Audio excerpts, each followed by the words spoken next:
Jirra jirtuu hordoftoota gartee yuutuubii Abu Haniifaadha. Nageenyi badhaadha. Yeroo dheeraa booda gartee hojii haaraa eegaluuf hin deema. Yuutuubiitti deebi'uuf hin deema. Jalqabni hojii kiyyaa gartee waa isin daawwachiisuu irratti kan hundaa'udha. Egaan iluun jira.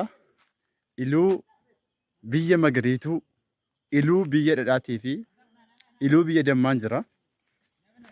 Dhugaa dubbachuu fi Oromiyaan hundi isaa bareedaadha. Oromiyaan hundi isii miidhagduudha. Oromiyaan kutaa 11 qabdi. Kutaan 11 kun hundi isaayyuu waan ittiin beekamu mataa mataa isaa qaba gartee. Har'a garuu iluu abbaa booraa jirra.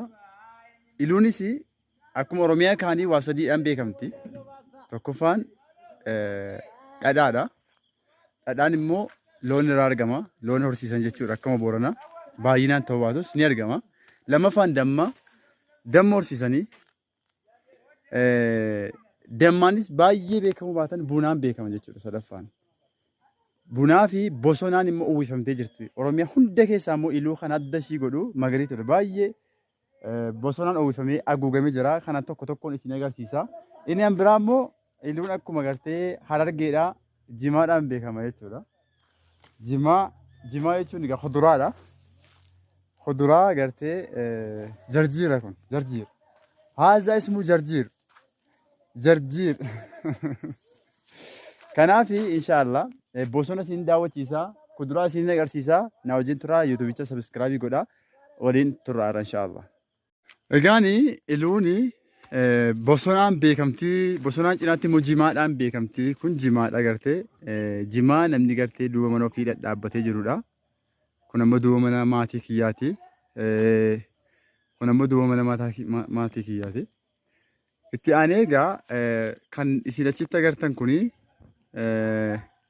mana dammaati jechuudha. Kanniisa horsiifamaa jirti. Kanniisa jira jechuudha achi keessa. Inni biraa immoo iluun kan adda ishii godhu bosona gurguddaa qilleensa uumamaa tiin uwwifamtee jirti jechuudha. Kan akka iluu abbaa booraa bosonaan uwwifamee hinuma hin jiru Oromiyaa keessa gartee. Of dhaaduu osoo hin taanu kun amma isin waan isin ilaaltanii arguu dandeessan jechuudha. Oromiyaa keessaa bosona mana duuba jirudha kuni. Ganda keessa jirudha. Bosonni kun ganda kun ammoo mana namaati gartanii duubni kun gartee qe'ee namaati. Kun ammoo gartee qe'ee namaati. Isinii galee gamni kun keessas qe'ee namaa ni gartan jechuudha. Laa Oromiyaa taa'e. Isinii galee isa kaan immoo inshaallah guyyaarraa gara guyyaatti isin daawwachiisuu danda'a.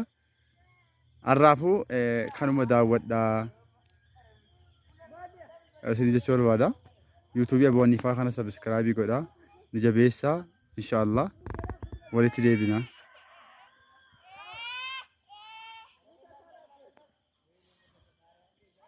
Kun iluudha. Iluun magariituudha. Iluun biyya dhadhaatii, iluun biyya dammaati kan jennee fi iluu gartee mukatti xiqqaa kanarra maashaallah gaagura afurtu jira. Gaagurri kun immoo kan gartee mukaa fi waan leemman irraa hojjetamedha gartee amma kana keessa kanniisaatu jira. Asitti horsiifama jechuudha. Isin galee inni an biraa immoo gara kanattis kunoo ni jiranii. Kun kan fannifamudha. Kun immoo bismillah. Bismillah. La shittoon qaban. Kun immoo maashaallah lee. Asitti gartee kun kanniisa. Asitti dammeessa jechuudha. Nama ciniinti yaaki. Kun gartee bismillah. Kamaalitti kun immoo ka saaxiniiti jechuudha. Kan saaxiniiti. Asitti horsiifama jechuudha. Isin galee iluun asirraa bantee fudhattee nyaatta jechuudha.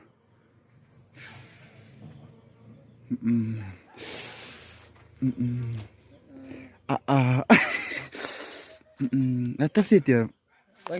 Qoyyoo. Nattaftii. Ammee. Qoyyoo. Siki. Ayyo. Mana albaafteti. Qawween mana rukunneera. Obse mata rabbi. Egaa kana caalatti waraabu wallahi waraansa isheen waraante jechuudha. Waan nan beeknee fi keessummaa waan hin ta'eef nama ciisite waan hin kaameeraa qabee jiruuf immoo obsuun dirqama gartee. As-sabru alal adaafi. Zora gartee kitaabni gaafa waa'ee amantaa dubbatu ani immoo gartee viidiyoo gaafa isinii waraabu kana cinqaan arguunda obsuun qabaasa jechuu barbaadetanii kuni kan mukarra kaanidha gartee kun ebicha dammi ebichaa kuni dammi ebichaa dawaa waa hundaati akkasii ijoollee dammi ebichaa dawaa waa hundaati jedhanii kun ka jalqabaate jechuudha inshaallah guyyaa biraas isin agarsiifna inshaallah ol yaane kan kana caalu isin agarsiisa jechuudha. Kanaaf gartee iluun biyya bunaati. Allahu akbar. Olaaqas. Akkasi kun gartee lafti ishee akkatti bareeda. Duubni ishee akkatti bareeda. Inshaallah. Har'aa fi kana isin agarsiise yuutuubiin kiyya sabiskiraabii godha. Yuutuub eebooniifaa ittimi boo sabiskiraabii godha jedhiin. Qeerrootti mi? Sabiskiraabii godha. Geeyyo. Kotta. Oromiyaa. Oromiyaa. Taali. Kottu. Oromiyaan kiyya moosii kana kuno. Taali. Kotta qeerroo. Fiiga kotta hundi keessanuu. Kottu makiina. Bismillahirrahmanirrahim. Yalla. Chumali.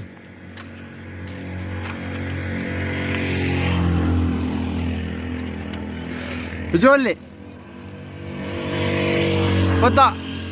Kotta waan isin jedhi godhaa. Ijoollee. Maashaallah kun agartee abdii biyyaati. Dhaloota boriiti. Bor qeerroo agartee. Kunis qarree agartee. Inshaallah. Egaa ijoollee du'aa godha yuutuubee booniifaa kana sabiskiraabii godhaa jedhanii al tokko. Jedhaa kaa? Jedhaa. Isin waan galuu? Jedhati. YouTube laal fudhati. YouTube abonniifaa sabiskiraabii godhaa jedhaa kamee lerra deebi'aate. YouTube laala. Jedhaa. Altokko jedhaa. Sabiskiraabii godhaa. Eeyyo khalas ulfaadha galatooma. Fi gartee yuutuubii abonniifaa sabiskiraabii godhaa kunoo qeerrootti maa qabu bootti mi YouTube abonniifaa sabiskiraabii godhaa akkasitti godhaa inshaallah waa hedduu isin daawwachiifna. Salaamu alaikum.